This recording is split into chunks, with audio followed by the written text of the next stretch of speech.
So what's up everybody, Black Clover 348 official translations are out. This chapter was epic. I was reading the spoilers and I'm sorry I wasn't able to give you guys a spoiler video. I was editing the video for it to catch up. Also, I had went out of the country for a bit just to visit family. But this chapter, it was worth the wait. You could tell 𝚲𝚘𝚅 worked hard on the panels. There's certain panels that are just drawn so well. Every time we get Black Clover content, a new chapter, I'm just happy. So it's great to get that addiction back. Looks like Asta officially has a counter for the paladins and Lucius's godlike power. So this is going to be an amazing turn of events. Like I said before, I definitely think they're going to start a resistance in the Land of the Rising Sun. Watch it. Maybe Yuno starts his own resistance, but we'll see. So let's get into my Black Clover 348 review.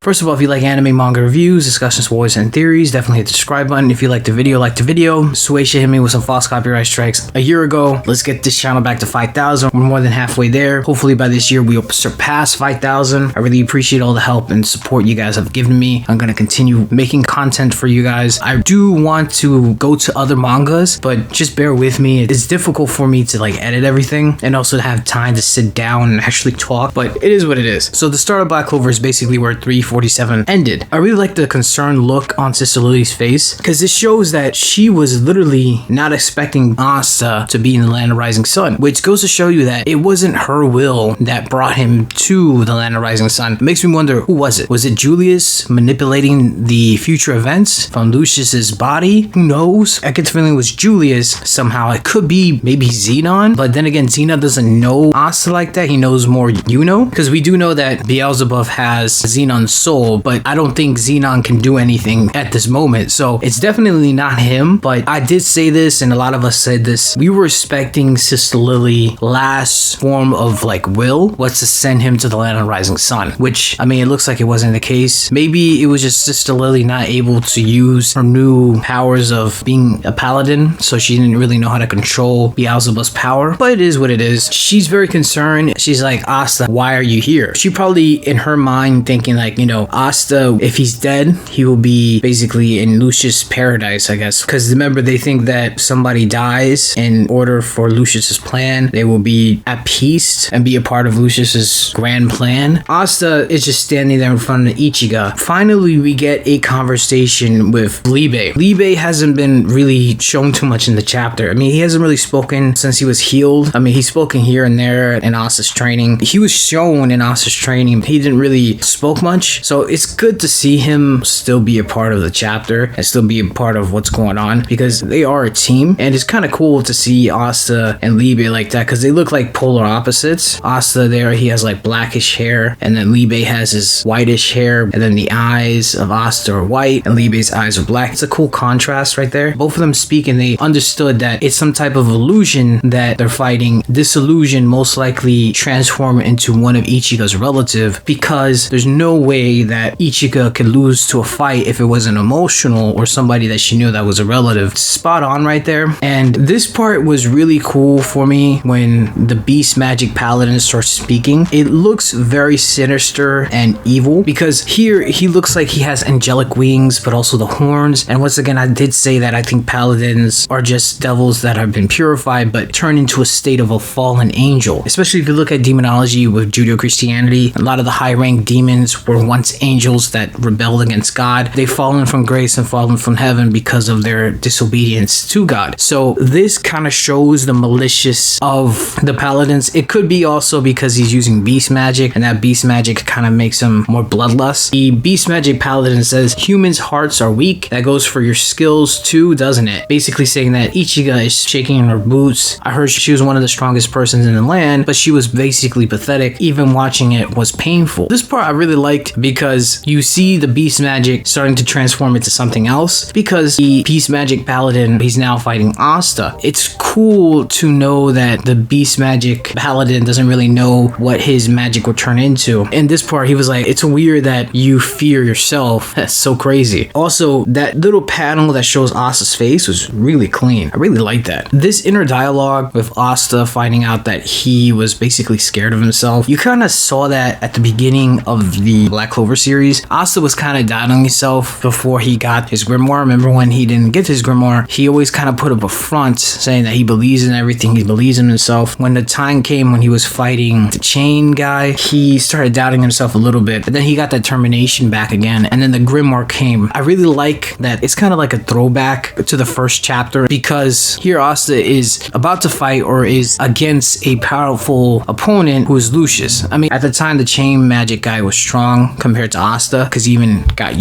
but Asta was fighting a enemy that was, you know, above him in terms of power level, which is now Lucius, and he kept doubting himself, but he found the determination and the willpower to fight through that self-doubt, and we saw that in this chapter, and I really liked that. Even though it kind of skipped how he got to that point, we knew he was going to get to that point, and I hope they get little flashbacks, like what point in the training did Asta finally figure out, hey, my anti-magic 𝚲𝚘𝚙𝚢𝚛 is going to be beyond epic. Like, I really hope that's shown. We're probably going to get flashbacks of that, but Asta seeing his weak self, his inner dialogue is like, I didn't see it, I was being careful not to. His weak self is like, I was talentless, I don't have the talent as Yuno does. Asta just cuts himself basically in half because he's cutting the fake weak form of him, and then you see like half of its face is Asta and the other half is like that imp demon that you saw turning into Ichiga's father. So I really like that panel. That was really drawn pretty good. And as the magic disappears, Asta's like, I just got back from slashing my own weakness. Once again, I really hope we get to see that in his training when he actually learned to fight his self-doubts. Ichiga looks in shocked, and then the strongest 𝚲𝚘𝚙 is like, while that idiot was training with us, he actually found it. What he was missing was his own answer. It was basically him finding his own way. Like, Black Clover has always been shown that Asta, even though he lacks a lot of stuff the other people have, he finds his way. He creates his own way of doing things. Asta didn't have magic, found out that he's able to use anti-magic swords because he doesn't have magic, and then he's able to use and channel the anti-magic from the swords, and then eventually he became friends with Liebe. We found out that Liebe is actually technically his adopted brother, and then he's able to use anti-magic at will. Now anti-magic is part of Asta, even though he's possessed by Liebe, it's still a part of him in a sense, and he created his own way to do things, because even when he was fighting Liebe, he was fighting Liebe without any powers, without a hand, and he still defeated Liebe with just Yami's katana, which shows that Asta has the physical skills and found his own way of doing things to catch up to people that are naturally gifted, like Yuno. That's basically what this series has all been about. Asta also gained his goal. He wants to be Wizard King, but the type of Wizard King he wants to be is one that continues to get stronger and doesn't basically give up. So if he loses to somebody, he'll just get stronger than that person, train more enough to fight that person, never losing it. That's who Asta is, and that's the Wizard King who he'll become. I really like that moment. And then there's like a sick panel right here, and you can see 𝚲𝚙𝚎 put in the work in this panel. It's basically Asta saying the type of Wizard King he wants to be is be determined to become the strongest. Now he's going to continuously train, and he's going to be his old self again. I really love it. And then the Beast Magic Paladin is kind of like in fear, and then he has this kind of like weird transformation type of thing where instead of him being laid back, he turns into the hunter. Looks like there's the narrator talking about this, saying that in the moment, recognizing a tough opponent, the beast routes itself into its fighting instincts. I wonder who spoke that. I wonder who is the narrator of Black Clover. Like, I know it's not 𝚲𝚙𝚎, but there has to be somebody that actually is narrating this tale of Asta. It'd be really cool at the end of the whole entire story. It was like Asta's child, or it was Asta's grandchildren, or like one of his legacy, or even possibly Julius, or some teachers teaching Asta's story in the classroom to the future kids of the Clover Kingdom. That'd be awesome if that's actually like in the story. The Beast Magic Paladin does a beast magic attack called Holy Hunting, which is funny because it kind of implies that, hey, there is some angelic powers to this Beast Magic Paladin. This attack called Holy Hunt, there's a divinity in Black Clover. I just hope we get to see it soon. Maybe 𝚲𝚙𝚎 saving that for a continuation from another story. Who knows? Beast Paladin is like, a human can never match a paladin, let alone master Lucius. And he's doing like bouncing up and down, like going everywhere. And Asta just takes a deep breath. You see him saying that he trained with the Ryuzen. The Beast Magic Paladin's like, if this magic attack hits you, you'll die instantly. Asta sees it because he's using his 𝚲𝚙𝚙, and then he just slices. But from what it looks like, he didn't slice the paladin himself. I mean, he could have, but it looks like he does like an anti-magic attack, but the anti-magic attack slices the paladin, but not the sword slices the paladin. That makes sense. Like the anti-magic energy or whatever slices the paladin, but the sword doesn't slice him directly. Then you see Ichigo looking in shocked. The Beast Magic Paladin just looks like he lost everything, and he's on the floor. And then we found out through the conversation with the stronger Ryuzen, he says that Asta basically is doing an anti-magic counter with Zetsun. He attacks the magical attack. It's an ultimate counter for any attack that a person were to do. So now anybody that is to attack Asta, if they do it with magic, he just canceled it out. I mean, he always canceled it out with anti-magic, but now it seems like anybody that comes forth or even tries to go towards Asta with magic, with one counter before they even are able to do anything, Asta negates it. Basically, the anti-magic is the ultimate counter. It lets the person attack first, and Asta counters it. No magic attack can actually hit it. So a lot of people used to attack him with magic. He was stopped the magic with the anti-magic, but there was restrictions to a certain level. Now it looks like any magical attack against Asta will not work with him. So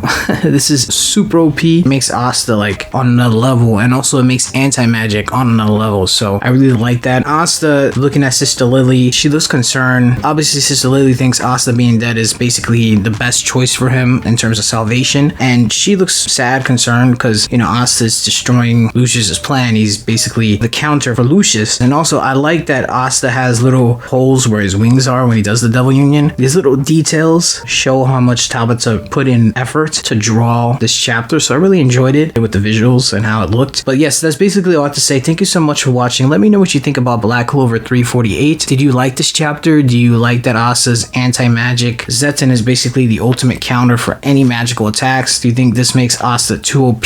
How do you think Lucius is able to fight this counter? Do you think Lucius will just end up using physical attacks? How do you feel Asta will pair against Lucius now that he understands Zetsun? Do you think he still has a long way to go? What do you think is going to happen when Yuno versus Lucius eventually happens? Because it looks like Yuno is off in a path of revenge to fight Lucius. Do you think the Black Bulls will eventually get to the Land of the Rising Sun? Alright, like if you liked the video, comment, subscribe, and I'm out of here.